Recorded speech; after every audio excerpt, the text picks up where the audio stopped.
رکھ رہا ہوں کہ جب وہ دور آئے گا پوری دنیا میں سوائے اسلام کے کچھ نہیں ہوگا. جو نہ ہو تو زندگی میں بھی وہ جو نہ ہو تو ہماری مسجدوں میں بھی وہ جو نہ ہو تو اذانوں میں بھی وہ جو نہ ہو تو نمازوں میں بھی وہ جو نہ ہو تو ارے قبر میں بھی وہ جو نہ ہو تو حشر میں بھی وہ جو نہ ہو تو کہیں کام نہیں چلنے والا ہے. وہ جو نہ ہو تو کچھ نہ ہو. قبر میں بھی یہی حال ہے. اسی لیے سیدنا عمر ابن خطاب حضور کے ساتھ بیٹھے ہیں. رسول پاک صلی اللہ تعالیٰ علیہ وسلم قبر کے حالات بتا رہے ہیں کہ جب مردے کو دفن کر دیا جائے گا فرماتے میرے آقا یاتیانی ملکانی عینانی ازرقانی دو فرشتے آئیں گے ایسے جن کی نیلی آنکھیں ہوں گے کالا چہرہ ہوگا جھنجھوڑ کر اٹھائیں گے پوچھیں گے تیرا رب کون ہے تیرا دین کیا ہے. یہ سوالات اس کے لیے اتنے سخت ہو جائیں گے کہ بہت سارے لوگ جواب جلدی دے نہیں پائیں گے. یہ قبر کے حالات حضور بیان کر رہے تھے. توجہ حضرت عمر سے حضور نے پوچھا عمر تمہاری قبر میں جب یہ فرشتے آئیں تب کیا کہو گے؟ توجہ ہے تمہاری قبر میں جب فرشتے آئیں گے تب کیا کہو گے؟ وہ فرشتے ایسے نہیں ہیں کہ رشوت لے کر کسی کو چھوڑ دیں گے یا کسی کا کوئی تعلق بتا کر کے وہ چھوڑ دیں گے. وہ اپنی ڈیوٹی پوری کر رہے ہوں. فرشتوں کا درد رہے گا یہ سب عمر تم کیا جواب دو گے؟ تو حضرت عمر نے کیا کہا جانتے ہو؟ حضرت عمر حضور سے پوچھتے ہیں یا رسول اللہ صلی اللہ علیہ وسلم پہلے آپ مجھے یہ بتا دیں آج جو میں آپ سے محبت کرتا ہوں کیا یہ محبت مرنے کے بعد قبر میں بھی باقی رہے گی؟ حضور نے فرمایا دنیا والوں کی محبت ختم ہو جائے گی مجھ سے جو محبت کرتا ہے وہ حشر تک باقی رہے گی. ایک ہی جملے پر میں گفتگو کرتا ہوں. ایک ہی جملہ آپ سمجھ کے چلیے. ہماری پوری زندگی کا دار و مدار کس چیز پر ہے؟ ہماری پہچان کیا ہے؟ ہماری لائف ہماری زندگی ہمارا جینا مرنا یا ہمارا نام کس چیز پر ہے؟ سارا کا سارا ڈیپینڈ ہے تاجدار مدینہ صلی اللہ علیہ وسلم کی ذات پر. وہ جو نہ تھے تو یاد ہے آپ لوگوں کو وہ جو نہ تھے تو اور وہ جو نہ ہو تو یہ جملہ بس اس کو یاد رکھیں. وہ جو نہ تھے تو کچھ نہ تھا اور وہ جو نہ ہو تو ہماری زندگی میں اگر وہ نہ ہو تو پھر کچھ بھی نہیں ہے. ہماری داڑھیوں سے ہماری عزت نہیں ہے ہماری ٹوپیوں سے ہماری عزت نہیں ہے ہمارے جبے کبے سے ہماری عزت نہیں ہے بلکہ ہماری عزت نام مصطفیٰ سے ہے. علامہ اقبال نے کہا ہے آبرو ماں زنام مصطفیٰ است. ہم سب کی عزت و آبرو مصطفیٰ کے نام سے وابستہ ہے. اگر وہ نام ہٹ گیا تو پھر کچھ بھی نہیں ہے کچھ بھی نہیں ہے. جس کو اعلیٰ حضرت کیا کہتے ہیں وہ جو نہ تھے تو کچھ نہ تھا وہ جو نہ ہو تو کچھ نہ ہو. جان ہے وہ جہان کی اور جان ہے تو جہان ہے. جان ہے تو جہان ہے. آپ کو ایک بات یاد رکھنا چاہیے پوری جہان کی جان کو کہا گیا ہے. پورے دنیا کی جان ہے وہ اور ہماری جان کیسے نہ ہو. اور قرآن کہتا ہے النبی اولیٰ بالمؤمنین من انفسہم. قرآن میں اللہ فرماتا ہے نبی مومنوں سے ان کی جان سے زیادہ قریب ہے. جان سے زیادہ چیز کیا ہو سکتی ہے؟ قریب. لیکن قرآن کہہ رہا ہے کہ نبی تمہاری جان سے زیادہ قریب ہے. اسی لیے بزرگوں نے ہمیں یہی عقیدہ دیا ہے کہ اللہ کی سرتاب قدم شان ہے یہ. انسان نہیں انسان وہ انسان ہے یہ. قرآن تو ایمان بتاتا ہے انہیں اور ایمان یہ کہتا ہے میری جان ہے. بات سمجھ میں آ رہی ہے؟ وہ ایمان کی بھی جان ہے ہم سب کی عزتوں کی بھی جان ہے. اور آدمی جب جان کی پرواہ کرے گا تبھی زندہ بھی رہے گا. جان کی پرواہ کرے گا تو زندہ رہے گا. اس بات کو سمجھ کر کے چلیے. اور اگر کسی کو اس کی جان کی پرواہ نہیں ہو تو کبھی بھی مر جائے. جان کی پرواہ کرنے کا مطلب یہ ہے کہ ہم سب کو عزت رسول کی پرواہ کرنی چاہیے. وہ ہماری جان ہے وہ ہماری جان ہے. میں آپ کو بتاتا ہوں مجھے کچھ ڈپارٹمنٹ والے اٹھا کر لے گئے اور کافی دیر تک ایک مسئلے میں انویسٹیگیٹ کر رہے تھے.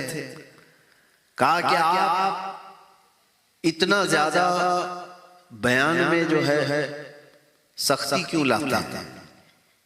ایک آفیسر صاحب انہوں نے ہم سے کہا کہ جب بھی ایسی کوئی بات آتی ہے بلاسفیمی جس کو بولتے ہیں گستاخی حضور صلی اللہ تعالیٰ علیہ وسلم کی شان میں، کوئی توہین کر رہا ہے تو اتنی زیادہ آپ کے اندر کیوں انرجی ہے، آپ ہی کیوں بولتے ہیں؟ میں نے ان سے کہا آپ کو اس میں کیا پوچھنا ہے وہ پوچھئے. کہا نہیں بس اس مسئلے میں آپ اتنا کڑک کیوں ہوتے ہیں؟ صاحب میں آپ کو بتا رہا ہوں 3 بڑے بڑے آفیسر بیٹھے ہوئے تھے. میں نے ان سے کہا اگر میں کہوں آپ کی ماں بدکار تھی، وہ کرسی سے اٹھ گئے. کہا کہ میری مثال کیوں دے رہے ہیں آپ؟ میں نے کہا میں آپ کو گالی نہیں دے رہا ہوں، اگر کسی نے کہا تو آپ کیا کہیں گے؟ آپ تو پاور میں ہیں، وردی میں ہیں، یونیفارم آپ کے پاس ہے، سب کچھ ہے. تو کہا نہیں یہ تو برداشت نہیں ہوگا کہ کوئی ماں کے بارے میں بولے، لیکن مفتی صاحب آپ ایگزامپل میرے اوپر ہی کیوں دے رہے ہو؟ میری ماں کو ہی کیوں بول رہے ہو؟ کہا میں کچھ بھی نہیں، آپ کی ماں کو بھی نہیں کہہ رہا، نہیں کہوں گا، لیکن ایک بات یاد رکھیے آپ کو اپنی ماں کے بارے میں سننا بھی برداشت نہیں، اور ہم کروڑوں ماؤں سے زیادہ اپنے نبی سے محبت کرتے ہیں. ہمارے لیے ہمارے نبی پاک صلی اللہ تعالیٰ علیہ وسلم کی محبت ہزاروں نہیں کروڑوں ماؤں سے بڑھ کر کے ہے. جس نے ہمیں ماں کی عزت بتائی ہے، جس نے ہمیں ماں کی محبت سکھائی ہے، اس رسول کے خلاف ہم سن کر کے کیسے گوارا کر سکتے ہیں؟ اور آج یہ پوائنٹ سمجھ کر کے چلنا ہم زندہ ہیں یا مردہ ہیں کیسے پتا چلے؟ امام غزالی رحمۃ اللہ تعالیٰ علیہ فرماتے ہیں جب آدمی امت مسلمہ زندہ ہے یا مردہ ہے پتہ کرنا ہو تو ان کے نبی کے بارے میں ان سے بات کر کے دیکھو. حضور پاک صلی اللہ علیہ وسلم کی بات کرتے ہیں چہرہ کھل جاتا ہے، وہ زندہ ہے، وہ زندہ ہے. حضور پاک صلی اللہ تعالیٰ علیہ وسلم کی باتوں پر اس کے چہرے پر کوئی اثر ہی نہیں آتا تو مردہ ہے. وہ جی تو رہا ہے لیکن وہ مردہ ہے. اس لیے کہ جان کو جب بھی آدمی کوئی ٹچ کرتا ہے تو اس کے اندر حرکت تو ہوتی ہی. ایک مرے ہوئے آدمی کو آپ 1000 واٹ کا کرنٹ بھی لگاؤ کیا ہونے والا ہے؟ کچھ ہوگا. زندے آدمی کو 5 واٹ کا بھی تھوڑا سا جھٹکا لگاؤ پھر دیکھو کیسے ہوتا ہے. کیوں؟ جان ہے تو حرکت ہو جائے گی، کرنٹ تھوڑا سا لگے گا حرکت ہو جائے گی. اور مردہ آدمی کو 1000 واٹ کا کرنٹ بھی لگاؤ کچھ نہیں ہوگا، زیادہ کالا ہو جائے گا اور کالا ہو جائے گا. یہ بات یاد رکھو، زندوں کی محفل میں حضور پاک صلی اللہ تعالیٰ علیہ وسلم کا نام لیتے ہی جو حرکت آتی ہے یہ تمہاری زندگی کی علامت ہے. آپ نے دیکھا ہمارا مزاج کیا ہے، آپ کے ہاں مزاج ہے یا نہیں پتہ نہیں، لیکن سنی صحیح العقیدہ ہر محلے میں ہر جگہ پر اگر حضور کا نام لیا جائے اشہد ان محمد رسول اللہ صلی اللہ علیہ وسلم، آپ انگوٹھے چومتے ہیں؟ انگوٹھے چومتے ہیں آپ؟ میں نے حضور کا نام لیا، آپ نے انگوٹھے چوم کر کیا کیا؟ آنکھوں سے لگا. کیا میں نے اس کا ڈائریکشن دیا تھا آپ کو؟ اس کا آرڈر کیا تھا؟ کوئی اشارے میں بولا تھا؟ میں نے حضور کا نام لیا، آپ نے انگوٹھے چومے اور لگا لیا. کس نے بولا؟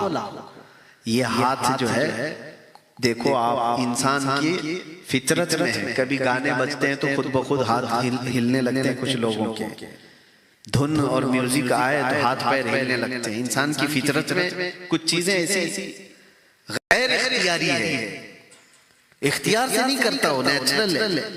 اسی طرح سے سنیوں کے نیچر میں ہے، حضور کا نام آتے ہی اس کے انگوٹھے خود بخود چلے جاتے ہیں. یہ حضور کی محبت جو اندر موجود ہے وہ اس سے وہ کرواتی ہے. یہ سب میں آپ کو جو باتیں بتا رہا ہوں یہ زندگی کے باقی ہونے کی علامتیں ہیں، اور اسی وجہ سے ہم آپ کے ساتھ بیان بھی کر رہے ہیں، خطاب بھی کر رہے ہیں. اگر یہاں زندے نہ ہوتے تو ہم بیان بھی کیوں کرتے؟ مردہ لوگوں میں ہم کیا بیان کریں؟ جہاں پر حضور پاک صلی اللہ تعالیٰ علیہ وسلم کے نام پاک کو لے کر کے آئیں کائیں ہے تو میں وہاں جاتا ہی نہیں. اور دوسری ایک خاص بات، میری امیج آج جس طرح سے بنائی گئی ہے ہمارے ملک میں، خاص طور پر ایک پروپیگنڈا کے طور پر خاص طور پر بنایا گیا کہ یہ کٹر وادی ہے، بھڑکاؤ بھاشن دیتا ہے، پرووک کرتا ہے، جو بھی ہے یہ سب باتوں کو لے کر کے بہت سارے مسلمانوں میں بھی تھوڑا سا ڈر رہتا ہے کہ پتہ نہیں مفتی صاحب ان کے ساتھ بیٹھوں گا تو کل مجھے بھی کیس نہ ہو جائے، پولیس مجھے بھی نہ اٹھا لے جائے، بہت سارے لوگ بچنا بھی چاہتے ہیں۔ ایسے میں موریشیس کے شمیم صاحب ہیں، تیم اللہ صاحب ہیں، قاری صاحب ہیں، ان سب سے میں بھی یہی پوچھ رہا تھا آپ لوگوں کو ڈر نہیں لگا کہ مجھ سے تھوڑا بہت جو لوگ ریزرو رہنا چاہتے ہیں دور رہتے ہیں، آپ کیسے بلا رہے ہیں، وہ بھی اس ملک میں آپ رہتے ہیں؟ تو انہوں نے یہی کہا کہ آپ سے ہماری محبت آپ کے چہرے سے نہیں ہے، حضور پاک کی نسبت سے ہے۔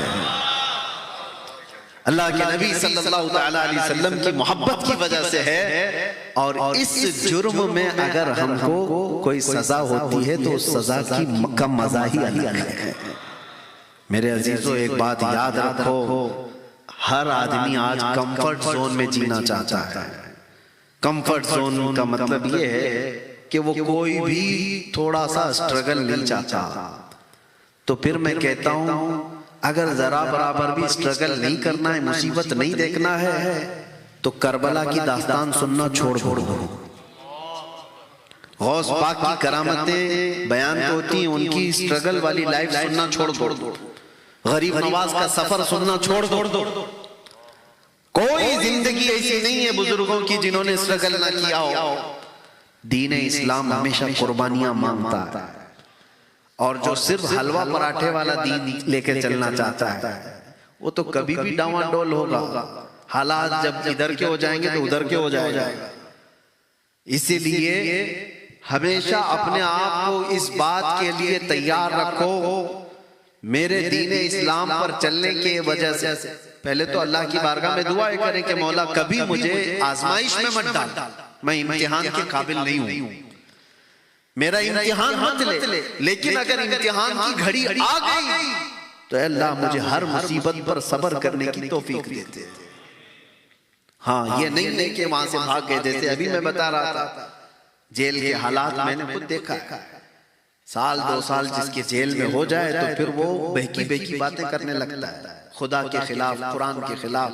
کہا کچھ نہیں ہے، اسٹرگل کی جو لائف ہے یہ بہت سارے چیلنجز لے آتی ہے، اسلام پر قائم رہے گا کہ نہیں رہے گا۔ ایک چیز میں آپ کو بتاتا ہوں، حضور پاک صلی اللہ تعالیٰ علیہ وسلم مکہ میں ہیں، ایک صحابی حضرت ابو جندل، نام یاد رکھنا، حضرت ابو جندل، اس وقت کفار مکہ مشرکین پکڑ لیتے تھے اور قید کرتے تھے۔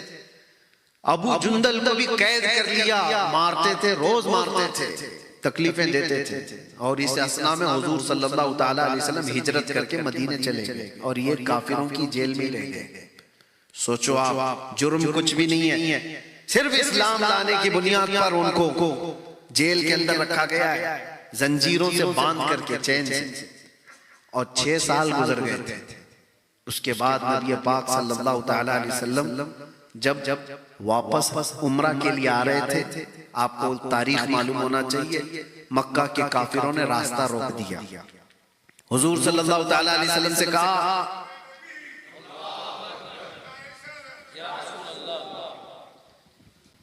نعرہ تکبیر، نعرہ رسالت، نعرہ تکبیر، نعرہ رسالت، نعرہ رسالت، علماء اہل سنت، علماء اہل سنت، تاج العلماء، تاج العلماء، تاج العلماء،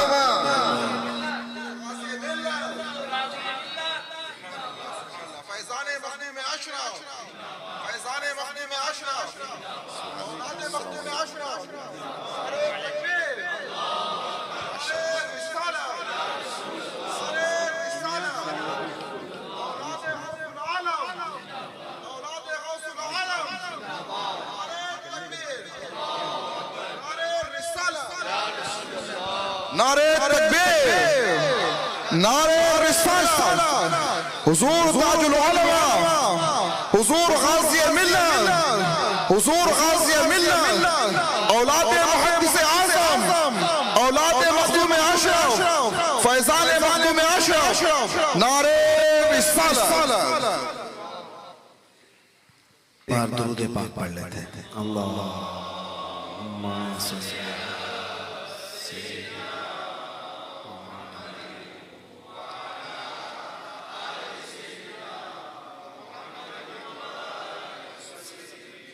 صلاۃ و سلام علیک یا رسول اللہ صلی اللہ تعالی علیہ وسلم. اب میں آپ کو نظر نہ بھی آؤں تو چلے گا، اصل چہرے نظر آ رہے ہیں بس کافی ہے. میرا وقت بھی ختم ہونے کو ہے، اس لیے کہ بزرگوں کی بارگاہ میں زیادہ دیر تک لب کشائی کرنا یہ بے ادبی بھی ہے. یہ حضرت کے حکم پر میں یہاں پر حاضر ہوں. اللہ تبارک و تعالیٰ صحت و سلامتی کے ساتھ سایہ دراز فرمائے. خانوادہ چشتیہ کی آبرو بلکہ سادات کی چھوچا کی عزت، پوری دنیا جن کے نام سے کہ چوچا سے وابستگی کو فخر بھی محسوس کرتی ہے.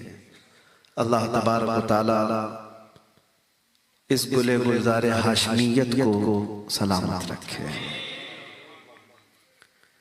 میں بات صرف اتنی عرض کر رہا تھا کہ اگر کوئی کمفرٹ زون میں جینے کا عادی ہے تو پھر وہ کربلا سننا چھوڑ دے، پھر وہ غوث پاک کی باتیں سننا چھوڑ دے، سرکار غریب نواز کا سفر سننا چھوڑ دے. یہ بزدلوں کی کام نہیں ہے، بلکہ اگر حقیقت میں وہ بزرگوں کا عاشق ہے اور ان کا پیروکار ہے تو وہ جن راستوں سے گزرے ہیں ان راستوں پر آئی ہوئی مصیبتوں کو برداشت کرنے کی طاقت بھی رکھتا ہوں یا ہمت بھی رکھتا ہوں. اللہ کے نبی صلی اللہ تعالیٰ علیہ وسلم کی یہ حدیث ہے، لا تتمنوا لقاء عدوکم، تم تمنا مت کرو کہ میری جنگ ہو جائے دشمنوں سے. ابھی میں بھیڑوں گا، ابھی میں ماروں گا، ابھی میں کاٹوں گا، تمنا بھی مت کرو. جنگ اچھی چیز تو ہے نہیں، نقصان تو ہوگا ہی، لیکن حضور پاک صلی اللہ علیہ وسلم یہ فرماتے ہیں اگر تمہارے اوپر طاری کر دی گئی تو پھر پیچھے پیر پھیر کے بھاگنا بھی مت، پھر جمے رہو. اللہ کی مدد تمہارے ساتھ ہے، اللہ تعالیٰ کی مدد آئے گی. کمفرٹ زون میں جینے والوں کے لیے میں جو چیز عرض کر رہا تھا، کبھی صحابہ اکرام کی بات سنو. میں گھبرا گیا تھا بڑودہ کی سینٹرل جیل میں. سب سے پہلے آج آپ کے سامنے میں یہ پہلی بار اظہار کر رہا ہوں، پہلی بار کہ ملاقات میرے اپنوں سے بھی نہیں ہو پاتی تھی، میرے رشتہ داروں سے، میرے بیوی بچوں سے بھی ملاقات. اس وقت سب سے پہلے میرے پاس میری خیریت دریافت کرنے کے لیے جو بندہ آتا ہے، جو قاصد آتا ہے، وہ کسی اور کی طرف سے نہیں، تاج العلماء نورانی میاں صاحب کی طرف سے. سادات کی چھوچا کا پیغام لے کر دو بندے میرے پاس حاضر آئے اور وہ خصوصی آفس کی ملاقات لے کر، مجھے آج بھی وہ بات یاد ہے. میں نے واپس وہیں بیٹھ کر کے تحریر بھی لکھ کر دی تھی، پہنچی یا نہیں پہنچی معلوم نہیں. بہرحال یہ ایک بات ہے میرے عزیزوں، اس وقت گھبراہٹ میں ایسا ہوتا تھا کہ ہمارے ساتھ ایسا کیوں ہے، ہم دین کا ہی تو کام کر رہے تھے. میں نے ایک حدیث پڑھی، اس کے بعد سے پھر یہ سب چیزیں بھول گیا. حضرت ابو جندل کی بات میں کہہ رہا ہوں. کفار مکہ، مشرکین مکہ نے 6 سال تک قید میں رکھا اور حضور ہجرت کر کے چلے بھی گئے. 6 سال کے بعد حضور تشریف لائے. کتنے سال ہو گئے؟ 12 سال ہو گئے. ایک بندہ قید میں ہے اور اس کے بعد نبی پاک صلی اللہ علیہ وسلم حدیبیہ کے موقع پر مقام پر پہنچے، عمرہ کرنے کے لیے آئے. اور اس وقت مکہ کے کفار و مشرکین عمرہ کرنے نہیں دینا چاہتے. ایگریمنٹ ہوتا ہے، صلح حدیبیہ ہوتی ہے. اس ایگریمنٹ کے جو بند تھے، جو عقود تھے، اس میں سے پہلی چیز یہ بھی تھی کہ ہماری طرف سے کوئی آدمی بھاگ کر مدینے جائے تو آپ اسے واپس کریں گے، اور مدینے کا کوئی شخص بھاگ کر ہمارے پاس آیا تو ہم واپس نہیں کریں گے. یہ مان لی گئی تھی یہ شرطیں. جو ٹرمز اینڈ کنڈیشنز بنے تھے نا ایگریمنٹ کے، اس میں یہ چیز تھی اللہ کے نبی صلی اللہ تعالیٰ علیہ وسلم اس کو مان لیے تھے، لیکن ابھی دستخط نہیں ہوئی تھی دونوں کے درمیان، قریش اور حضور کے درمیان، مکہ کے کافروں اور حضور کے درمیان ایگریمنٹ۔ اسی اسنا میں وہ ابو جندل صحابی جو سالوں سے جیل میں تھے، دروازہ توڑ کر نکل آیا ہے۔ میں جانتا ہوں ایک قیدی کو اگر باہر کی صرف ہوا بھی مل جائے اس کی زندگی کچھ اور ہی لگتی ہے، اس کے لیے اس سے بڑی نعمت نہیں ہے، اس سے بڑی نعمت کوئی وہ محسوس بھی نہیں کرتا۔ جانتے ہو گھر کے کھانے کا ایک لقمہ قیدی کو ملتا ہے تو 1 مہینے تک دعا کرتا ہے۔ ہاں یہ دیکھی ہوئی بات میں بتا رہا ہوں، 1 لقمہ مل جائے گھر کا۔ ایسے حالات میں اگر کوئی دروازہ توڑ کر جیل سے باہر آ گیا اور 1400 کے قریب صحابہ حدیبیہ کے موقع پر وہاں موجود ہیں، سب میں آ کر مل گئے، زخم دکھا رہے ہیں اپنے پیٹھ کے، کافروں نے کتنا مارا، ظالموں نے کتنا مارا، اتنے سالوں سے قید میں، صحابہ نے گلے لگا دیے، آ گیا ہمارا بھائی ہمارے ہاتھ۔ سوچو اپنا بندہ جب کوئی اپنے پاس آ جائے اور قیدی بھی چھوٹ کر کے اپنوں میں چلے جائے تو وہ دنیا الگ ہو جاتی ہے، لیکن کافروں کو جیسی پتہ چلا، کافروں کو پتہ چلا کہ ہمارا ایک قیدی چھوٹ کر کے گیا ہے مسلمانوں کے پاس، تو آئے حضور صلی اللہ علیہ وسلم کے پاس کہنے لگے کہ ہمارا اور آپ کا جو ایگریمنٹ ہوا ہے، ہمارا کوئی بندہ بھاگ کر آپ کے پاس جائے گا تو آپ اس کو واپس کریں گے، تو اس ایگریمنٹ کے بیس پر آپ ہمارے قیدی کو واپس کیجیے، جو چھوٹ کر کے ہمارے پاس سے گیا ہے اس کو واپس کیجیے۔ حضور نے کہا کہاں ہے ابو جندل؟ صحابہ نے ان کو چھپا دیا، کہا نہیں کیسے دیں گے، ہمارا اپنا بھائی چھوٹ کے آیا ہے۔ اور وہ ابو جندل کہنے لگے کہ مجھے اتنا مارا گیا، اتنے سالوں سے میں ظلم سہ رہا ہوں، کیا مجھے واپس کیا جائے گا؟ حضور صلی اللہ علیہ وسلم نے صحابہ سے کہا کہ ابو جندل کو واپس کر دو۔ یہ کیسی بات تھی میرے عزیزو، ظاہراً کسی کو لگے گا یہ کیسا انصاف ہے، لیکن وہ رحمت للعالمین ہے، وہ رحمت للعالمین ہے، کوئی کام رحمت کے بغیر تو نہیں کرتے۔ تو ابو جندل جب بلائے گئے تو وہ رونے لگے، صحابہ کو دکھا دکھا کر کے کہ مجھے واپس کیا جائے گا۔ صحابہ نے آ کر کے ریکویسٹ کی، یا رسول اللہ صلی اللہ علیہ وسلم ابھی سائن نہیں ہوئی ہے ایگریمنٹ میں، یہ اس سے پہلے کی بات ہے، سائن کے بعد ایگریمنٹ پہ عمل کیا جائے گا، ابھی تو ہم ان کو نہیں بھیجتے۔ مکہ کے کافر مشرک اس وقت جوش میں تھے، انہوں نے کہا اگر اس کو واپس نہیں کریں گے تو ہم ایگریمنٹ سائن بھی نہیں کریں گے، ہم کو وہ بندہ واپس چاہیے، ضد تھی۔ اللہ کے رسول صلی اللہ تعالیٰ علیہ وسلم نے فرمایا کہ ابو جندل کو واپس بھیج دو۔ صحابہ نے ہو سکتا ہے اپنے دل پر پتھر رکھ کر کے اس چیز کو، حالات کو دیکھ کر کے محسوس کیا ہو، ابو جندل کو واپس کر دیا گیا۔ میں یہ سوچتا تھا کسی بندے کو 12 سال کے بعد حضور واپس کہیں جیل میں چلے جاؤ، واپس چلے جاؤ قید میں، ایسا کیا ہو سکتا ہے؟ برداشت کی طاقت کتنی ہونی چاہیے اس بندے کے اندر، کتنا سہنے کی طاقت ہونی چاہیے۔ پھر میں نے محسوس کیا کہ حضور پاک صلی اللہ تعالیٰ علیہ وسلم نے ان کو جو واپس کیا وہ کس لیے؟ چاہتے تو اس کو رکھ لیتے، ان کے لیے جنگ بھی ہو سکتی تھی، نہیں میرے عزیزو، بات یہ تھی کہ ان سزاؤں کو سہنے کے بعد پھر اگر اور اسٹرگل کرنے کی ہمت ہے اور طاقت ہے تو یہی تمہارا ایمان ہے۔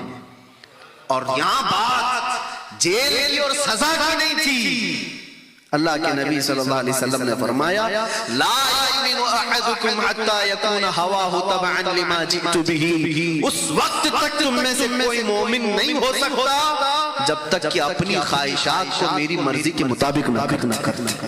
جب تک رسول اللہ صلی اللہ علیہ وسلم کی مرضی کے مطابق تمہاری زندگی نہیں بنتی، اس وقت تک تم پورے مومن نہیں کہلائے جا سکتے۔ ہو سکتا ہے تمہاری مرضی ہو آزاد جینے کی، میرے مصطفیٰ کی مرضی ہے کہ تو قید میں جیے، قید کو اگر پسند کر لیا تو تو مومن کامل۔ اپنے آرام کو، اپنے کمفرٹ زون کو قربان کیا اگر حضور کی مرضی کے لیے، تو یہ ایمان ہے، اور اس کے بغیر میرے عزیزوں کو ایمان نہیں ہے۔ اسی کو میں کہہ رہا تھا، زندگی کا پورا دار و مدار اس بات پر ہے، وہ جو نہ تھے تو کچھ نہ تھا، اور وہ جو نہ ہو تو ہماری زندگی کا ہر فیصلہ جب بھی آئے حضور پاک صلی اللہ تعالیٰ علیہ وسلم کی ذات پاک کو اس پہ ملحوظ رکھو. آپ کو پتہ ہے ہماری خواہشات کیا کیا چاہتی ہیں، بہت کچھ ہے، لیکن جب تک اسے قربان نہیں کرتے اس وقت تک ایمان کے درجے کو نہیں پہنچ سکتے. مدینہ طیبہ میں ایک صحابی ہیں، حضور کی بارگاہ میں آئے، نوجوان ہیں، کالا رنگ ہے. کہا یا رسول اللہ کوئی شادی نہیں کرتا مجھ سے، کہیں شادی ہوتی نہیں ہے میری، غریب بھی ہوں. نبی پاک صلی اللہ تعالیٰ علیہ وسلم جب دریائے رحمت جوش میں آئے، وہ جسے جو چاہے عطا کرے، جیسا چاہے عطا کرے. حضور صلی اللہ تعالیٰ علیہ وسلم نے فرمایا میں تیری شادی کرواتا ہوں، میں کرواتا ہوں. کہا کہ میرے ایک انصار صحابی جاؤ ان کے گھر، ان کی بیٹی بڑی خوبصورت ہے، کہنا کہ میں نے تمہیں پیغام بھیجا ہے تمہارے نکاح کا. ایک ہی بیٹی ہے ایک انصار صحابی کی، اور وہ بھی مدینے کی خوبصورت، اور یہ ہے کالے رنگ کے جن کو کوئی رشتہ دیتا نہیں تھا. یہ نوجوان گئے، شوہر بیوی بیٹھے ہوئے ہیں، ماں باپ لڑکی کے. جا کر کے کہا مجھے اللہ کے نبی نے بھیجا ہے. کہا کس نے؟ کہا آپ کی بیٹی کا رشتہ لے کے آیا. شکل دیکھی اوپر سے نیچے، کہاں ان کی بیٹی اور کہاں یہ نوجوان. تھوڑی دیر کے لیے انہوں نے، حالانکہ وہ صحابی، تھوڑی دیر کے لیے انہوں نے کہا ٹھیک ہے ہم اللہ کے رسول صلی اللہ علیہ وسلم سے آ کر کے بات کر لیں گے، آپ جاؤ. ان کے لیے کوئی نئی بات نہیں تھی، کیونکہ ہر دن تو ریجیکٹ کہیں نہ کہیں سے ہو ہی جاتا تھا. کہا یہ بھی ویسی ہے. وہ تو نکل کر کے گئے، اندر جو لڑکی تھی وہ سن رہی تھی یہ کنورسیشن. آئی، کہا اپنے باپ سے ابا کون آیا تھا؟ کہا ایک نوجوان آیا تھا. کیا لے کر آیا؟ کہا تیرے شادی کا پیغام لے کر آیا. آپ نے کیا کہا؟ کہا اس کی شکل تو ہم نے دیکھی، ہم نے سوچا حضور صلی اللہ علیہ وسلم سے جا کر کے بات کریں گے. میرے عزیزو مدینے کی لڑکی ہے، مدینے کی نوجوان خاتون ہے، اپنے باپ سے کہتی ابا آپ نے صرف اس کی شکل کو دیکھا، بھیجنے والے کی شکل کو نہیں دیکھا، آمینہ کے لال کو نہیں دیکھا، کس نے بھیجا تھا؟ بابا اسی وقت جھاگ گئے. کہا کہ بیٹی نے کہا، ورنہ تو بیٹیاں پہلے ہی سے منہ مسود لیتے. ابا کس سے کر رہے ہو؟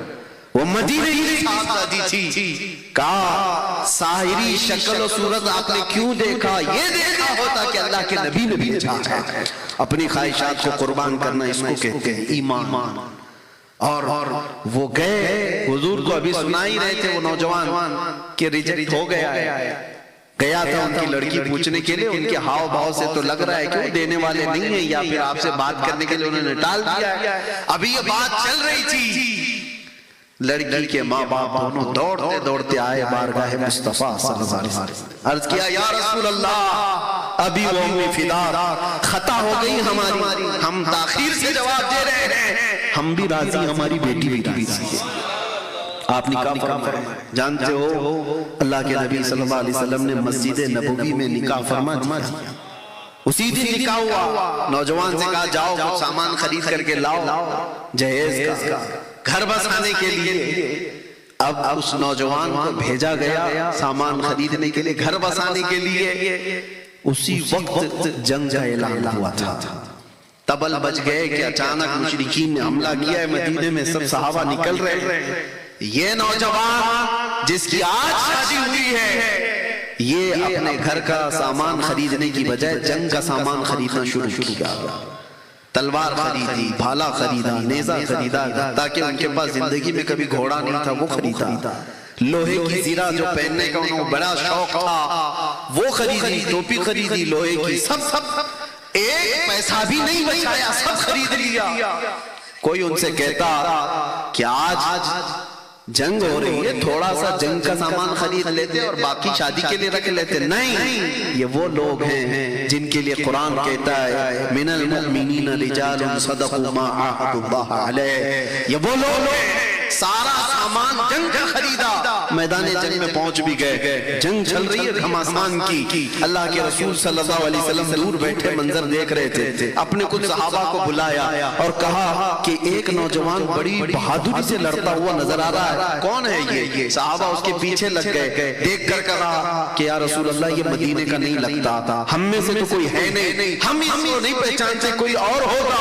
حضور مسکرائے, کہا کہ تم نہیں جانتے ہو میرا عبداللہ اسود ہے, اس کی کالی کالی کونیوں سے میں پہچان رہا ہوں. اس کو آج شادی کا سامان خریدنے کے لیے بھیجا تھا, اس نے سارا مال خرچ کر کے جنگ کا سامان خرید لایا ہے. شام ہونے سے پہلے جب جنگ ختم ہوئی, حضور پاک صلی اللہ تعالیٰ علیہ وسلم میدان میں تشریف لائے تو یہ خبر دی گئی کہ یا رسول اللہ آج کا وہ دولہا شہید ہو چکا ہے.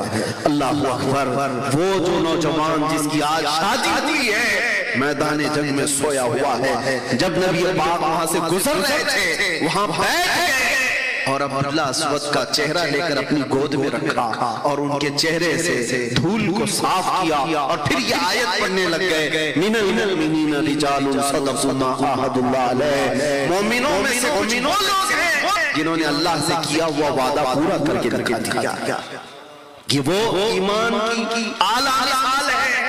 اپنی زندگی کچھ نہیں ہے, حضور کی وفا سب کچھ, اس پر سب کو آپ آدھارت رکھو.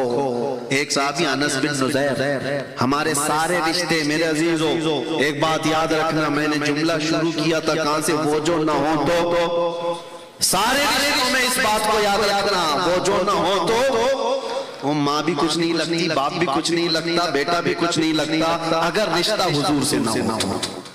اگر حضور پاک صلی اللہ تعالیٰ علیہ وسلم کی نسبت سلامت نہیں تو پھر کوئی رشتہ ہی نہیں ہے. انس بن نزیر ایک جوان صحابی اور حضور پاک صلی اللہ تعالیٰ علیہ وسلم کے رازدار صحابی, حضور اپنے راز شیئر کرتے تھے, سیکریٹ باتیں حضور پاک صلی اللہ علیہ وسلم, جنگوں کی تدبیریں ان سے بات کرتے تھے. لیکن ہوتا ہے جوانی میں انس بن نزیر کو بہت زیادہ عشق تھا ان کی بیوی سے. ہاں ان کی شادی ہوئی تھی اور بیوی سے عشق کرتے تھے, بہت محبت کرتے تھے, بہت زیادہ محبت رکھتے تھے. ایک دن ان کے گھر میں حضور قیام کر رہے ہیں.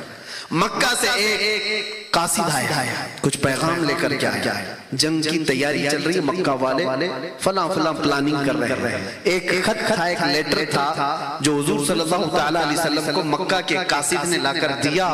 حضور نے حضرت انس بن نزیر سے کہا پڑھو, پڑھ کے سنایا اور حضور نے کہا یہ میرا اور تیرا راز ہے, کسی کو معلوم نہیں ہونا چاہیے, بند کر دو, اس کے باہر یہ خبر نہیں جانی چاہیے.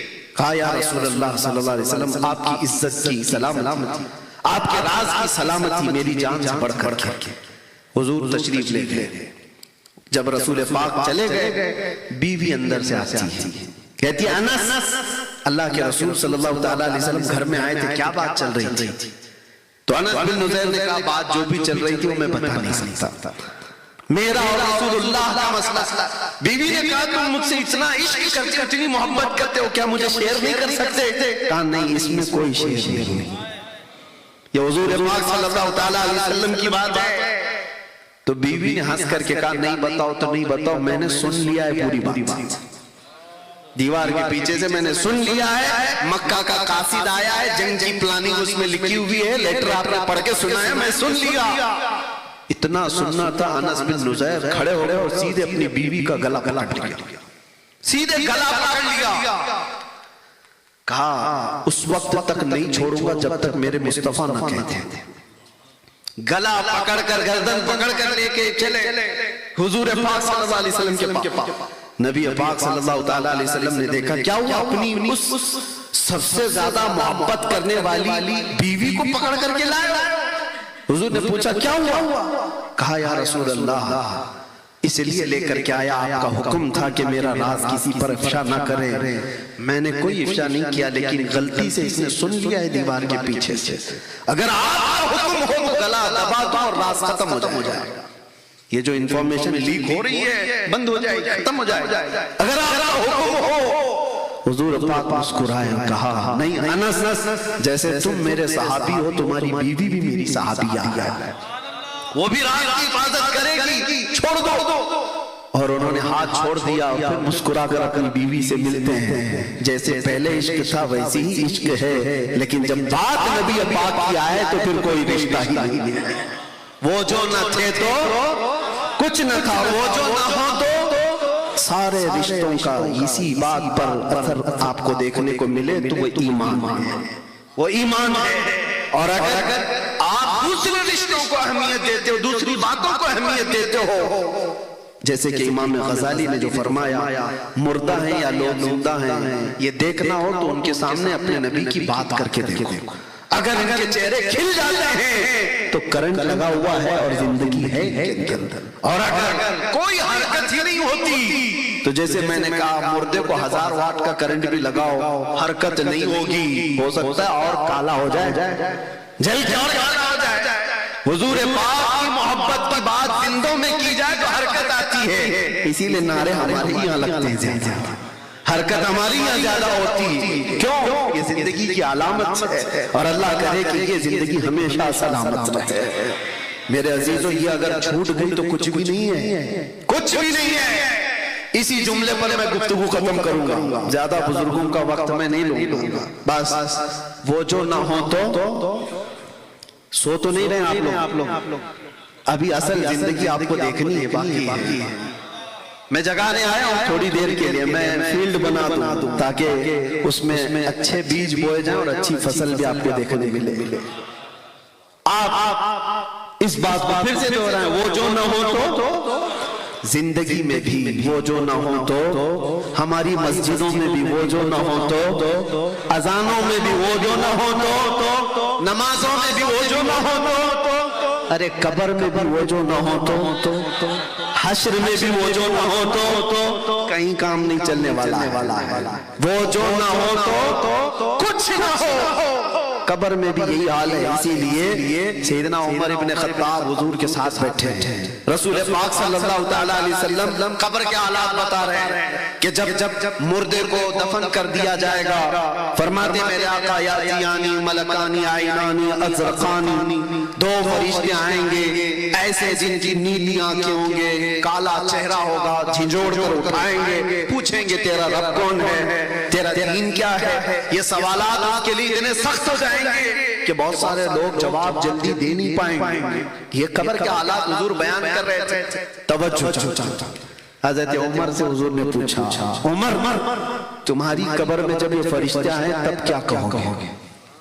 توجہ ہے، تمہاری قبر میں جب فرشتے آئیں گے تب کیا کہو گے؟ وہ فرشتے ایسے نہیں ہیں کہ رشوت لے کر کسی کو چھوڑ دیں گے یا کسی کا کوئی تعلق بتا کر کے وہ چھوڑ دیں گے، وہ اپنی ڈیوٹی پوری کر رہے ہوں. فرشتوں کا درد تو رہے گا یہ سب کو.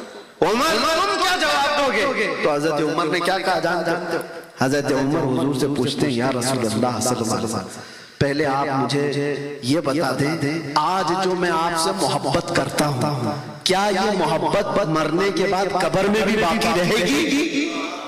حضور نے فرمایا دنیا والوں کی محبت ختم ہو جائے گی، مجھ سے جو محبت کرتا ہے وہ حشر تک باقی رہے گی.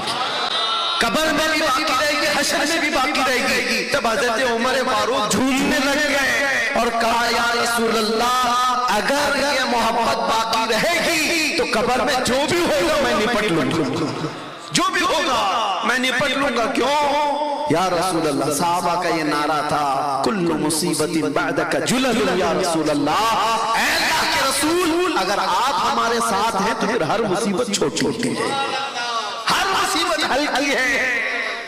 آپ اندازہ کرو یہ دولت اگر تمہارے ساتھ ہے تو یہاں پر بھی آرام سے جی پاؤ، قبر میں بھی جی پاؤ، قبر میں بھی سکون سے رہ پاؤ.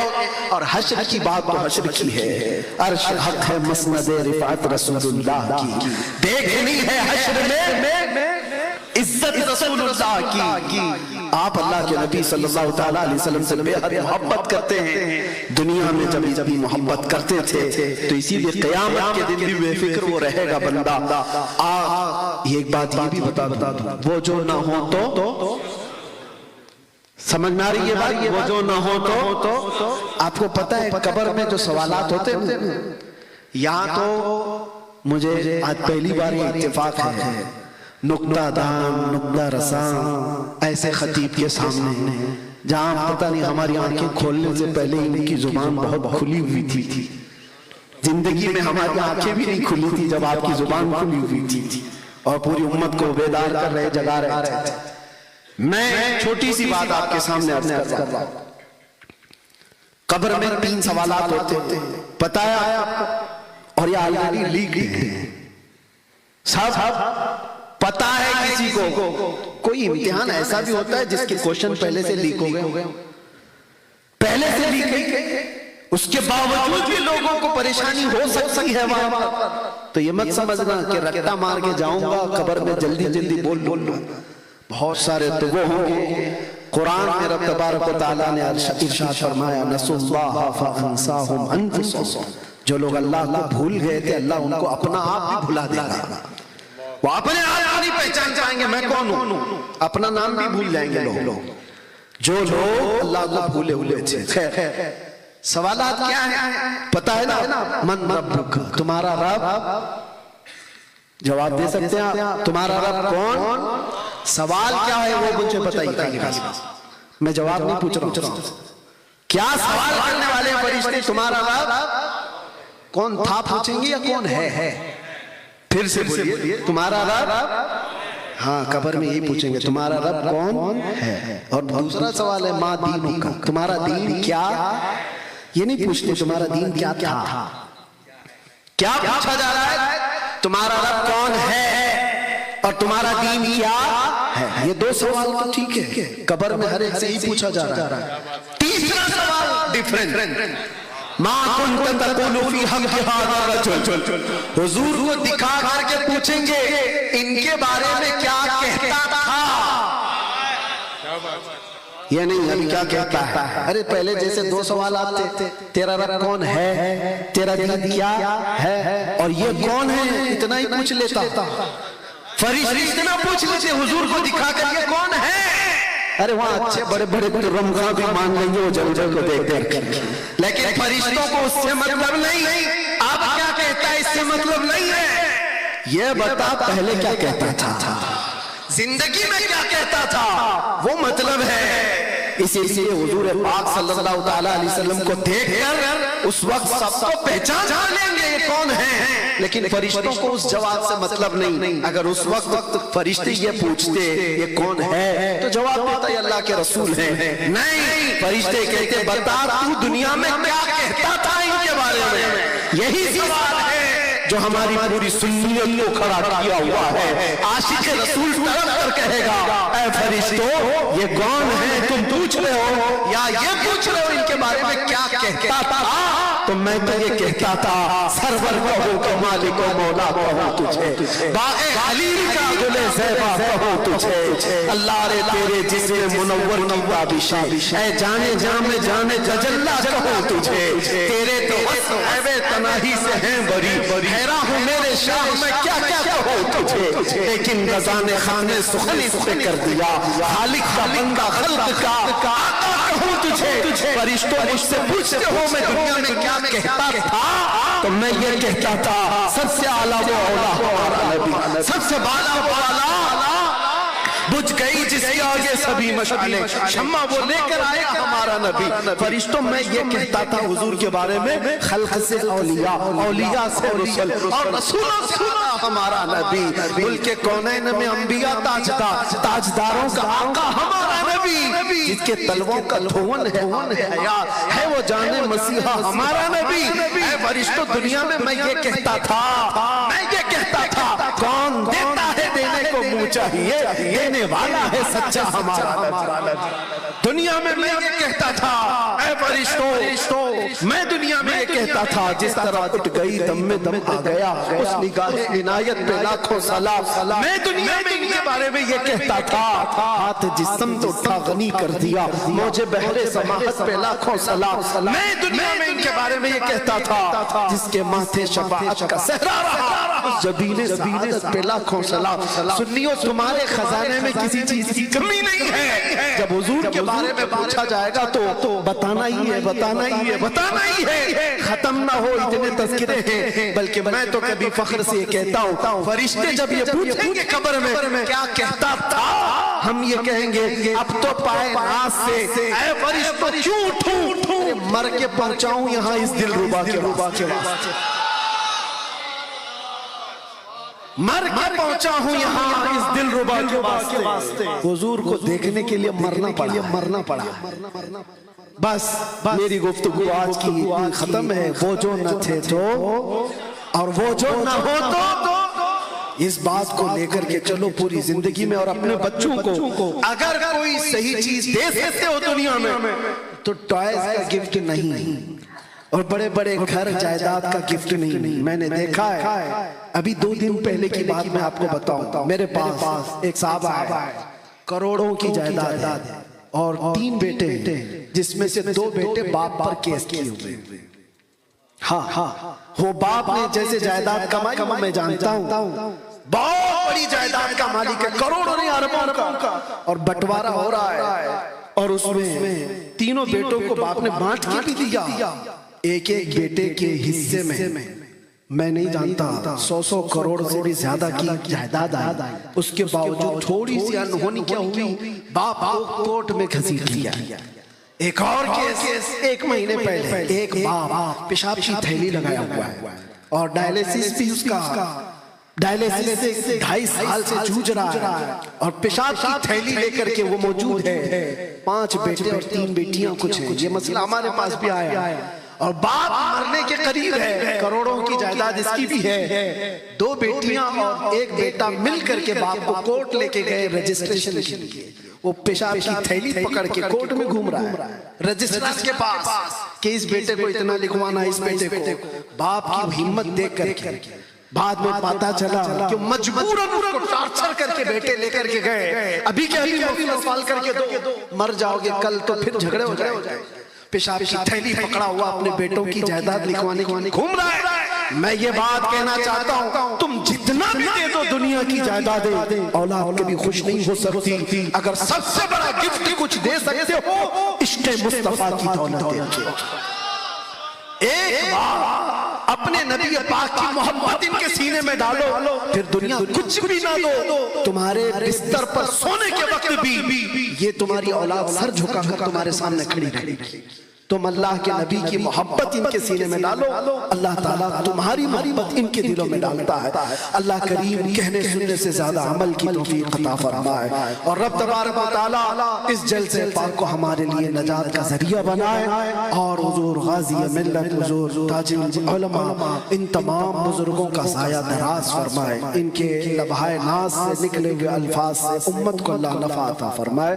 وآخر دعوانا الحمدللہ رب العالمین. السلام علیکم.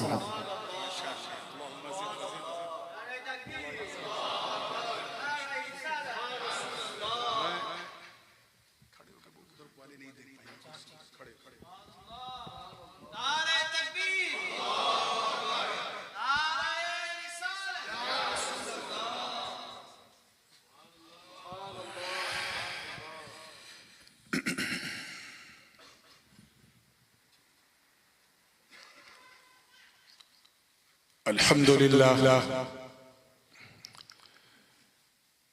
الحمد لله حق حمده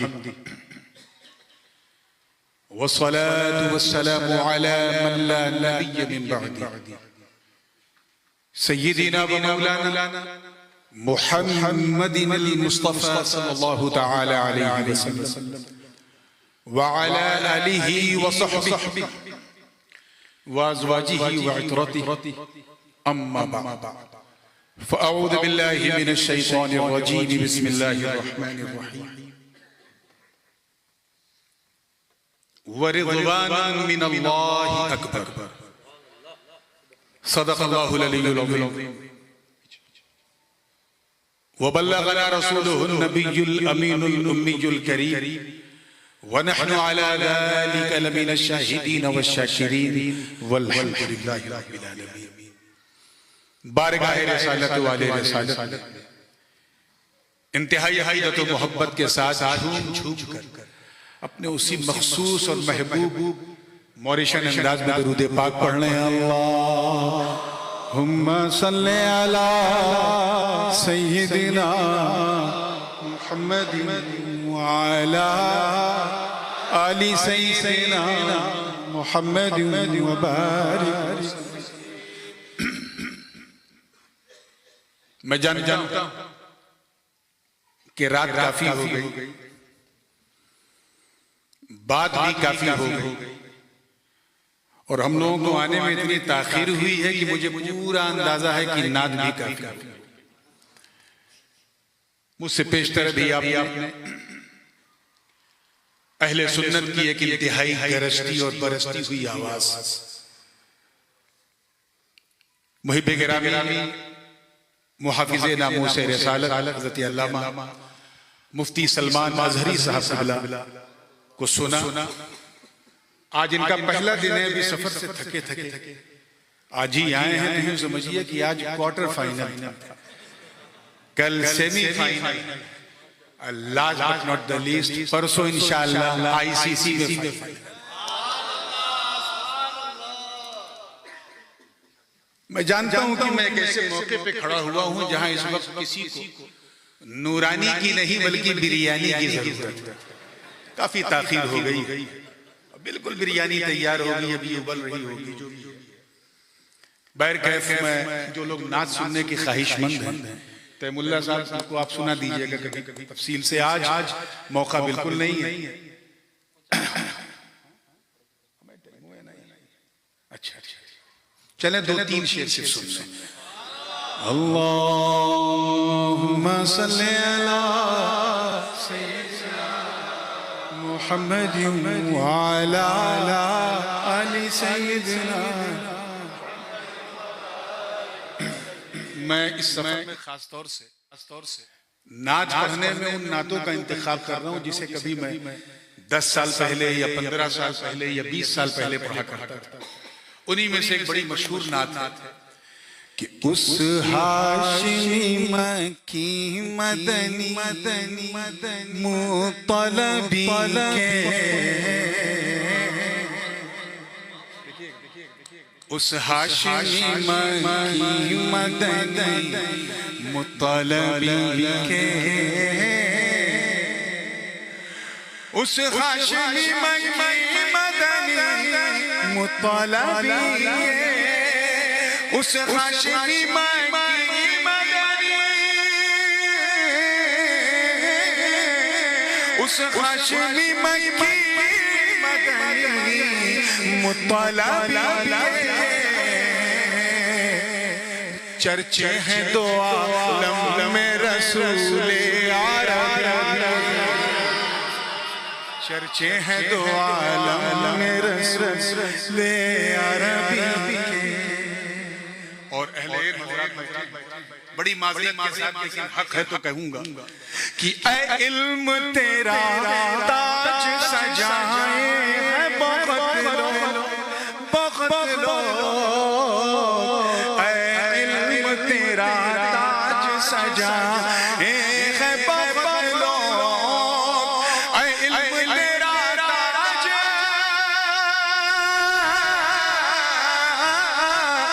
اے علم تیرا تاج سجائے ہے بخت لو. چوم لے قدموں کو تو امی لقبی کے، چوم لے قدموں کو تو امی لقبی کے. اور یہ شعر مجھے اس وقت بہت یاد آیا جب ہمارے پڑوسی ملک سے ایک بھوکنے والی آواز نے یہ بھوکا اور حضور کی امیت ہی کو غلط سمجھ گیا. اتنا بڑا جاہل تھا. چوم لے قدموں کو تو امی لقبی کے، چوم لے قدموں کو تو امی لقبی کے. مدینہ پاک کی حاضری اللہ پاک ہم سب کو نصیب فرمائے. آداب کا عالم یہ ہے کہ شاعر کو یہ کہنا پڑا کہ ادب داہیست زیر آسمان، از عرش نفس نفس گم کر دمی آیت جنید و بایزید، کہ آسمان کے نیچے ایک ایسی ادبگاہ ہے، ایک ایسی بارگاہ ہے کہ یہاں نے وقت کے جنید اور بایزید سانس روک کر حاضر ہوتے ہیں کہ کہیں سانسوں کی آواز سے حضور کے مزاج لطیف کو تکلیف نہ پہنچے۔ تو ہما شما کی کیا حیثیت؟ میں نے اسی خیال سے فائدہ اٹھایا ہے اور پوری توجہ کے ساتھ دیکھیے گا کہ چوم لے قدموں کو تو امی لقب کے، چوم لے قدموں کو تو امی لقب کے، توجہ ہے نا، کہ دیوانہ بن ہوش میں آ ان کے حرم میں، دیوانہ بن ہوش میں آ ان کے حرم میں، دیوانہ بن ہوش میں آ، دیوانہ بن ہوش میں آ ان کے حرم میں، امکان ہزاروں ہے وہاں بے ادبی کے، امکان ہزاروں ہے وہاں بے ادبی کے۔ اشعار بہت ہیں، وقت کم ہے، مختصمات کرنے تحدیث نعمت کے طور پہ عرض کیا ہے کہ تم حشر کے میدان کی پرواہ نہ کرو نور، تم حشر کے میدان کی پرواہ نہ کرو نور، تم حشر کے میدان کی، تم حشر کے میدان کی پرواہ نہ کرو نور،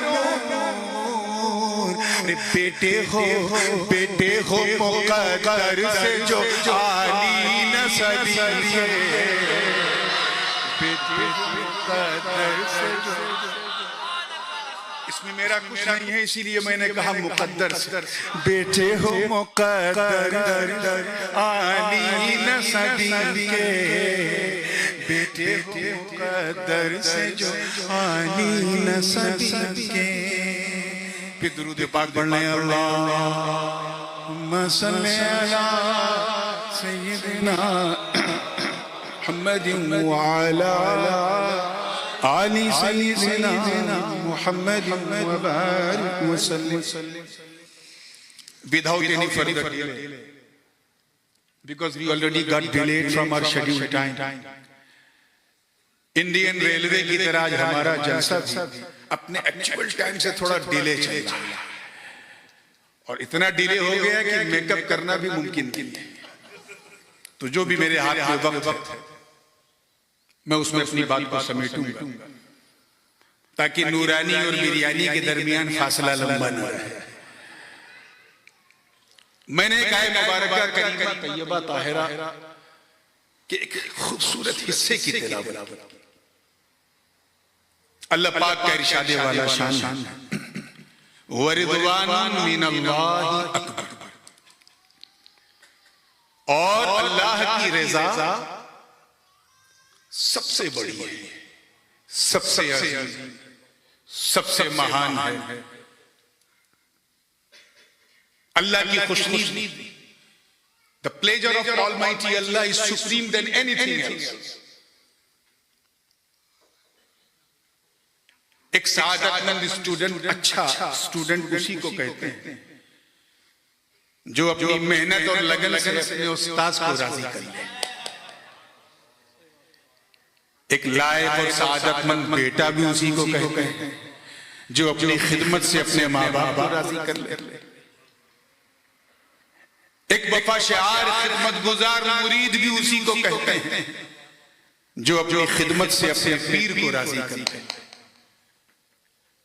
مگر یاد رکھنا کہ اگر اللہ راضی نہیں تو پھر کسی کو راضی کرنے سے کچھ نہیں۔ کامیاب بندہ وہ ہے جو اپنے مولا کو راضی کرے۔ ہم سب یہاں اسی مقصد کے لیے آئے ہیں کہ بس کچھ ایسا کرتے رہے کہ اللہ راضی، ورنہ موریشس کے ماحول میں 10:30 بجے رات کو کھچا کھچ بیٹھ کے کوئی سنے اور وہ بھی خالی پیٹ، یہ ممکن نہیں ہے۔ صرف اس لیے ہے تاکہ اللہ راضی ہو جائے. حضور والد گرامی غازی ملت تشریف فرما. ان کی مجلسی گفتگو جو میں نے برطانیہ میں، کینیڈا میں یا دوسرے ملکوں میں خاص کر جہاں اہتمام ہوتا ہے محفلوں کا، جو سنی ہے بس اسی سے کچھ فیض آپ تک پہنچانے کی کوشش کروں گا. ٹارگٹ کیا کہ اللہ کو راضی کرے. ظاہر سی بات ہے جب ہم یہ جانتے ہیں کہ ہم اللہ کو راضی کرنے آئے ہیں اور اسی میں ہماری کامیابی ہے، تو یہ کتنا ضروری ہے کہ ہم یہ جان جائیں کہ آخر یہ راضی ہونے کا مطلب کیا ہے. تو یاد رکھنا مسلمان، ہر وہ چیز جو اللہ کو پسند ہے وہی اللہ کو راضی کرنے کا سب سے مضبوط ذریعہ ہے. Is there anyone in this mahfil who can say openly that I born in this world by our own will? کوئی آیا ہے اپنی مرضی سے اس دنیا میں؟ Will you die by your own will? ہمارا ارائیول ہماری مرضی سے نہیں، ہمارا ڈیپارچر ہماری مرضی سے نہیں، تو پھر ہمارا جینا ہماری مرضی سے کیسے ہو سکتا ہے؟ So if you want to please Almighty Allah, then you have to stay in this world under the will of Allah. جو اسے پسند ہے وہ کرو، جو ناپسند ہے وہ مت کرو. اسی میں ہماری کامیابی ہے. اب میری مرضی تو آپ آسانی سے جان سکتے ہیں without any problem. If you want to please me, then you have to come towards me and ask directly, oh Nurani Mia, tomorrow I'm giving you a lunch dawah, what you gonna have? I will tell him, okay, if you want to please me, then please cook the food according to my life. میں اسی کھانے سے خوش ہوں گا جو میرے پسند ہے. میں اس کے گھر پہنچا، بہترین کھانا اس نے لگایا، مٹن بھی، چکن بھی، قورمہ بھی، بریانی. اب ادھر بریانی ادھر نورانی. دیکھا تو ہو گئی پریشانی. ایسا نہیں کہ کھانا اچھا نہیں تھا، ایکسٹراڈینری delicious, but I couldn't satisfy. Why? Because the food wasn't cooked according to my desire. کھانا میری پسند کے مطابق نہیں تھا. کیا سمجھے اس سے؟ بلا تشبیہ، توجہ چاہوں، بلا تشبیہ. جس طرح مہمان کو راضی کرنے کے لیے مہمان کی پسند جاننا ضروری ہے، ایسے ہی رحمان کو راضی کرنے کے لیے رحمان کی پسند جاننا ضروری ہے. میری پسند تو یو کین ڈائریکٹ اس سے پوچھ سکتے ہو. ایشو یہاں پر ہے کہ ہم اللہ کی پسند کیسے جانیں. How could you recognize the will of Allah? What does Allah subhanahu wa ta'ala like? When you don't have a direct connection with Allah. وہ اننت ہے، ہمارا انت ہے، وہ اسیمت ہے، ہم سیمت ہیں، وہ نیراکار ہے، ہمارا آکار ہے. وہ بنانے والا، ہم بننے والے، وہ کھلانے والا، ہم کھانے والے. وہ ہم محدود ہیں، وہ لامحدود ہے، ہم لمیٹڈ ہیں، وہ انلیمیٹڈ. وہ احد ہے، صمد ہے، لم یلد ہے ولم یولد ہے ولم یکن لہ کفوا احد. اور ہماری پوری لائف سٹائل ہی فیملی کے ساتھ ہوتی. ہم اس سے کیسے کنیکٹ؟ یاد رکھنا. پوری توجہ میں دیکھ رہا ہوں نوجوان کافی ہیں، اس لیے بیچ بیچ میں تھوڑا انگریزی کا بھی مرچا ڈال رہا ہوں تاکہ جو نہیں بھی سمجھنا چاہتے وہ بھی سمجھ جائیں گے. توجہ ہے نا آپ لوگوں کی؟ بات کو بڑی تیزی سے سمیٹ رہا ہوں اور پوری ذمہ داری کے ساتھ کیا کہ ہمارا ڈائریکٹ کنیکشن اللہ سے نہیں. اللہ سبحانہ وتعالی has given us 5 sources of knowledge to recognize the truth. کسی چیز اللہ نے ہمیں 5 اندریاں، ہوا سے خمسہ، 5 ایسی طاقتیں جس کے ذریعے ہم کسی چیز کو پہچانتے ہیں. For example, if you want to find out about the color of this light, you have to look at the light. یہ آواز مردی کی ہے یا عورت کی ہی ہے یا شی ہے، سنو گے تو پتہ چلے گا. یہ اسمیل جو ہے وہ خوشبو والی ہے کہ بدبو والی ہے، سگندھ ہے کہ درگندھ ہے، سنگا تو پتہ چلا. یہ رنگ نیلا ہے کہ پیلا دیکھا تو پتا چلا، یہ مائک کڑا ہے کہ ملائم ٹھنڈا ہے کہ گرم چھوا تو پتا چلا، یہ بریانی لکھنؤ کی ہے کہ مراد آباد کی ہے کہ حیدرآباد کی ہے یا موریشس کی چکھا تو پتا چلا۔ So these are the 5 sources of knowledge to recognize the thing, to identify the thing۔ مجھے بتاؤ جب اللہ کو دیکھ نہیں سکتے، توجہ، سن نہیں سکتے، چھو نہیں سکتے، چکھ نہیں سکتے، ٹچ نہیں کر سکتے، تو اس کی پسند کو کیسے جائیں؟ بات سمجھ میں آ رہی ہے کہ نہیں؟ میں سوچ رہا ہوں ایسے ایگزامپل دے کے آپ کو سنیت آپ کی کلیئر کروں تاکہ آپ بھی سمجھ جائیں کہ سنیت ہے۔ اسی میں ساری چیز زندگی کے ساتھ دیکھیے، جانو گے کیسے؟ سیم ایشو ایک میرے مرید کے ساتھ تھا، اس نے مجھے دعوت دی اور یہ چاہا کہ نورانی میاں کی پسند کا کھانا بنا کے کھلاؤں، مگر مسئلہ یہ تھا کہ میرا ٹیلی فون نمبر اس کے پاس نہیں، اس کا میرے پاس نہیں ہے، not direct connection with me، تھا ہی نہیں تو کیا کرتا، پریشان، لیکن کلیور تھا، تو وہ بھاگتا ہوا کس کے پاس جاؤں، بھائی شمیم تم بتاؤ، امام نور الدین آپ بتاؤ۔ آپ حضرت کے ساتھ بہت رہتے ہو موریشس میں، کل میرے گھر دعوت ہے، یہ بتاؤ میں حضرت کو کیا پکا کے کھلاؤں؟ بھائی شمیم نے کہا دیکھو حضرت کو اگر دعوت دینا ہے تو it's very cheap، بہت سستی دعوت، سادی روٹی بنا دو، سادہ چاول بنا دو، سادی دال بنا دو، سادی سبزی بنا دو، سادی روٹی بنا دو، کھانا جتنا سادہ ہوگا دعا اتنی زیادہ۔ میں اس کے گھر پہنچا اور بالکل تازہ سادہ کھانا دیکھا، کھانا تھا 2 روٹی کھا لیا 4 روٹی، کیوں؟ Because the food was cooked according to my desire، میری پسند کے مطابق کھانا، میں نے تو نہیں بتایا، مجھ سے تو اس نے میری پسند نہیں پوچھی، آواز آئی اس سے پوچھی جو آپ کے قریب ہے، جو آپ کے، کیونکہ جو قریب ہوتا وہ حبیب ہوتا، اور جو جتنا قریب ہوتا وہ اتنا حبیب ہوتا۔ بلا تشبیہ مہمان کی پسند اس نے بتایا جو مہمان کے قریب ہے، رحمان کی پسند اس نے بتایا جو رحمان کے قریب ہے۔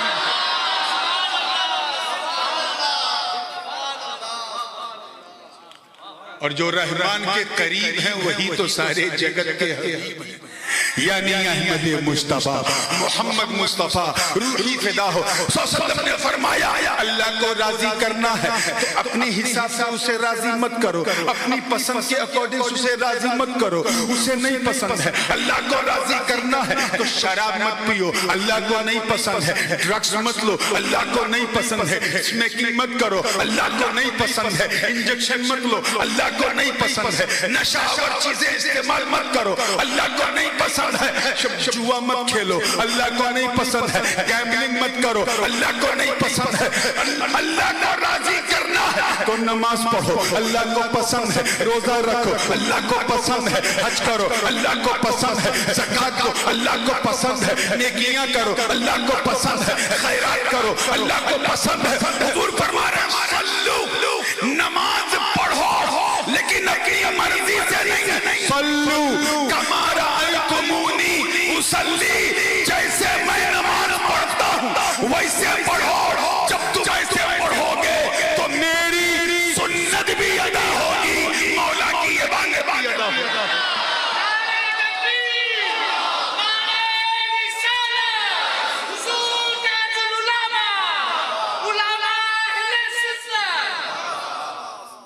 میاں اللہ کو راضی کرنا ہے تو you have to please his beloved Prophet صلی اللہ علیہ وسلم first.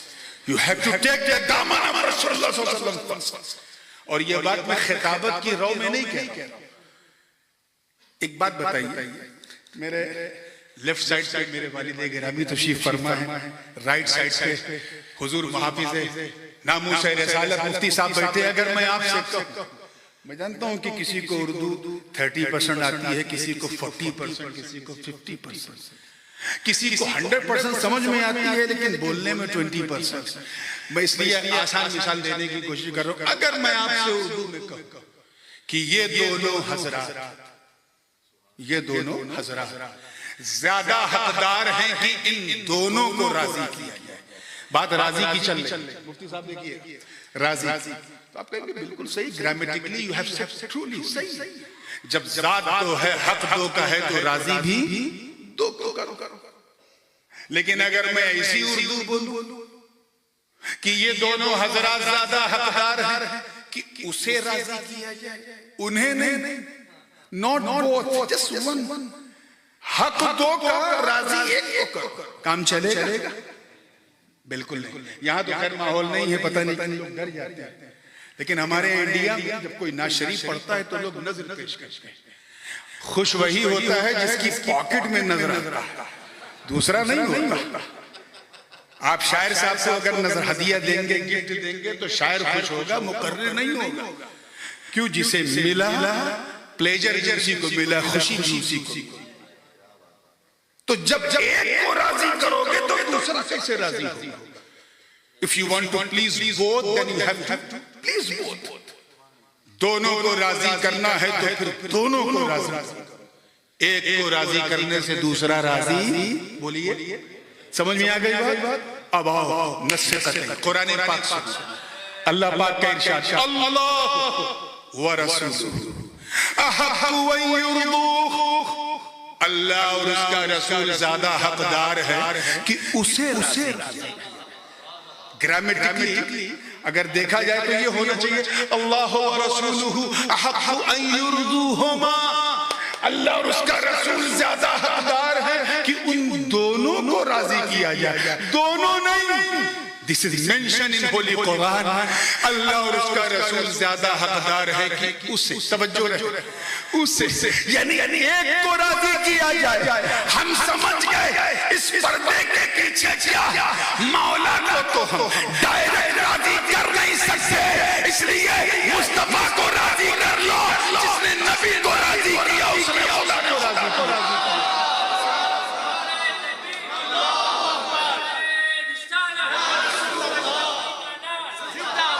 ویسے بھی نو میں مرجع کے قریب جو ضمیر ہو اسی کا اعتبار ہوتا, تو ضمیر بھی جو قریب ہے وہ رسولہ والی.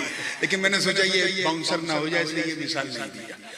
توجہ, تو اللہ کو راضی کرنا تو مصطفیٰ کو راضی کرنا, نبی کو راضی کر کے تو دیکھو. حضور فرما رہے ہیں, اور اس پر میں اپنی بات کو سمیٹ دوں گا کیونکہ اب گھڑی بڑی تیزی سے آگے ہو. اور آج ایک بات اور بھی عرض کرنا تھا, ہم لوگ نکلنے سے پہلے مجھے اندازہ ہو گیا تھا وقت زیادہ ہو گیا ہے اور اسے زیادہ کرنا بھی نہیں ہے. حضرت بھی تھوڑی تھکاوٹ محسوس کر رہے تھے, تو میں نے کہا ٹھیک ہے, ہم دو جوان ہیں, آج آپ کا حصہ پورا کر دیں گے انشاءاللہ. جلسے کے بعد فوراً میری تقریر کے بعد حضرت دعا کریں گے, اور اس دعا میں آپ کو جی لگا کے آمین کہنا ہے. بس یہ آخری ایگزامپل دے کے بات کو سمیٹنا ہوں, بلکہ سمیٹ چکا. یہ آپ سمجھ چکے کہ اللہ کو راضی کرنا ہے تو نبی کو راضی کرو, نبی کو راضی کرو.